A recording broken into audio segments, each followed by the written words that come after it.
നമ്മുടെ കൊച്ചിൻ ഹാർബർ പാലം തകർന്ന് തരിപ്പണമായി കിടന്നിട്ട് ഏതാനും മാസങ്ങളായാലും പല സംഘടനകളുടെയും വ്യക്തികളുടെയും എല്ലാം വളരെ സമ്മർദ്ദം മൂലമാണ് ഇപ്പോൾ വീണ്ടും ഇത് പാലം പണിതുകൊണ്ടിരിക്കുന്നത്.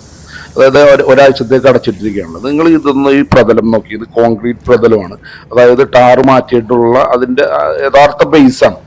ഇത് ആകെ തകർന്ന് തരിപ്പണമായിട്ടിരിക്കുകയാണ്. ഈ ബേസ് മാറ്റിയാൽ മാത്രമേ നമുക്ക് കൊച്ചി ഈ പാലം സുരക്ഷിതമാണ് എന്ന് പറയാൻ പറ്റുള്ളൂ. ബാക്കിയെല്ലാം അതിൻ്റെ മുകളിലാണ് ഇനി ടാർ വരുന്നത്. അതായത് BC ആണ് ഇടുന്നത്, അതായത് ബിറ്റമിനിസ് കോൺക്രീറ്റ് ആണ് ഇപ്പോൾ ഇടുന്നത്. ശരിക്കും ഈ പാലത്തിൽ ബിറ്റമിനിസ് കോൺക്രീറ്റിൻ്റെ കൂടെ തന്നെ മോഡിഫൈഡ് അസാഫൾട്ട് എന്ന MA സിസ്റ്റം കൂടി ഇടുന്നുണ്ട്. അതായത് MA BC ആണ് ശരിക്കും ഇത് വേണ്ടത്. പക്ഷെ ഇപ്പോൾ BC മാത്രമേ ചെയ്യുന്നത്, കാരണം അതിൻ്റെ സാമ്പത്തിക വിഷയങ്ങളും കൂടിയുണ്ട്. കാരണം ഇപ്പം തന്നെ 30 ലക്ഷം എന്നാണ് പറയുന്നത്. ഇതുമായി ബന്ധപ്പെട്ട അധികാരികളോട് അന്വേഷിച്ചപ്പോൾ 30 ലക്ഷത്തിൽ 5 ലക്ഷം രൂപ GST പോകുന്നത് കൊണ്ട് 25 ലക്ഷം രൂപക്കാണ് പണിയുന്നതെന്നാണ് അവർ പറഞ്ഞിരിക്കുന്നത്. ഓക്കെ, ഇത് PWD ബ്രിഡ്ജസ് വകുപ്പിൻ്റെതാണല്ലോ. പിന്നെ ഏറ്റവും പ്രധാനപ്പെട്ട വിഷയം എന്ന് വെച്ചാൽ നമ്മുടെ ഈ നടുഭാഗം, അതായത് പാലത്തിൻ്റെ ഏറ്റവും കേന്ദ്രബിന്ദുവാണല്ലോ നടുഭാഗം. അവിടെയാണ് എപ്പോഴും പൊട്ടിപ്പൊളിഞ്ഞ് കിടക്കുന്നത്. ഇപ്പോഴും പൊട്ടിപ്പൊളിഞ്ഞ് കിടക്കുന്നത് അവിടെയാണ്. ആ ഭാഗം നന്നാക്കുന്നില്ല എന്നുള്ളതാണ് ഏറ്റവും പ്രധാനപ്പെട്ട വിഷയം. അത് പൊതുജനം അറിയേണ്ടതാണ്.